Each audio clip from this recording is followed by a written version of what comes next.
Hello, my name is Deputy Craig Powers. I'm one of the police rifle instructors for the agency, as well as a certified armorer. Today we're going to discuss the proper disassembly and reassembly of the police rifle. This procedure is valid for both variants of the police rifle issued by the agency.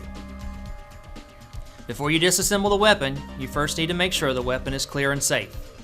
To clear the weapon, lock the bolt to the rear by depressing the thumb latch on the left side of the charging handle and pulling back the charging handle to the rear while pressing down the bottom of the bolt catch. Once the bolt is locked to the rear, then push the charging handle forward until it is secured in the forward position. Locking the bolt to the rear allows you to see into the open chamber. Turn the weapon so that you have a clear view into the chamber and visibly and physically inspect the chamber for any rounds or casings left in the chamber, back of the bolt, or in the magazine well. Once you have determined that the weapon is clear and safe, you must return the bolt to the forward position either by pressing the top of the bolt catch or releasing the bolt by using the charging handle. After the bolt is in the forward position, you will need to push the rear takedown pin. This pin is pushed from left to right and can either be pushed with the fingers or other instrument such as handcuff key or pin. Once the rear takedown pin is pushed through the lower receiver, the weapon will break down in half. At this point, we can remove the buffer and action spring from the lower receiver by depressing the buffer retainer with a finger or other instrument. Make sure the hammer is depressed and pull the buffer from the receiver extension. Next, we can remove the bolt by again depressing the thumb latch on the left side of the charging handle. Pull the charging handle to the rear and it will pull the bolt from the upper receiver. Grab the bolt carrier and remove it from the weapon. Remove the charging handle by letting it slip down through the groove in the upper receiver. Put the charging handle to the side. Continue the disassembly process by disassembling the bolt carrier group. Start by removing the firing pin retaining pin.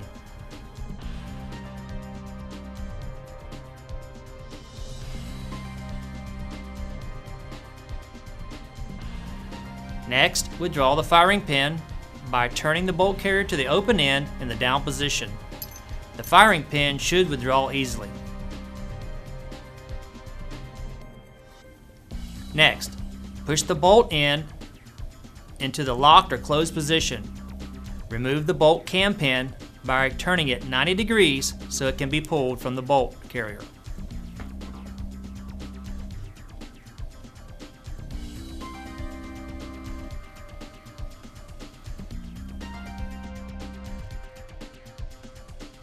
Once the bolt cam pin is removed, the bolt can be withdrawn from the bolt carrier.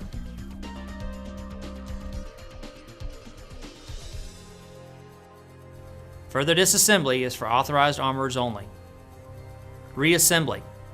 Note: before inserting the bolt into the bolt carrier, ensure that the 3 gas rings of the bolt are staggered like you see here. Should you insert the bolt with the ring gaps in line with each other, the weapon might not cycle properly. Replace the bolt inside the bolt carrier on the end nearest the carrier key.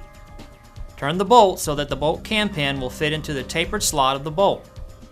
Insert the cam pin into the bolt and turn the cam pin 90 degrees.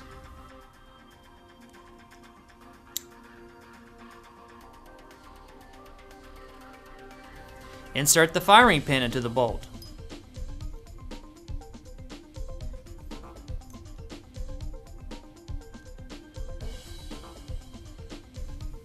Insert the firing pin retaining pin into the slot on the bolt carrier. Start on the side that has the largest beveled hole. Slide the retaining pin through the carrier, making sure the retaining pin is fully inserted. Note: at times, inserting the firing pin retaining pin can be difficult. Do not force the pin through the bolt carrier. As the pin reaches about the 3/4 position, slightly push down on the pin so that it will find the second slot on the other side of the carrier. Next, insert the charging handle into the upper receiver by paying attention to the cutout slot in the upper receiver. Leave the charging handle at least 3/4 to the rear and insert the bolt carrier into the upper receiver with the bolt in the locked or closed position and the bolt lugs facing the chamber.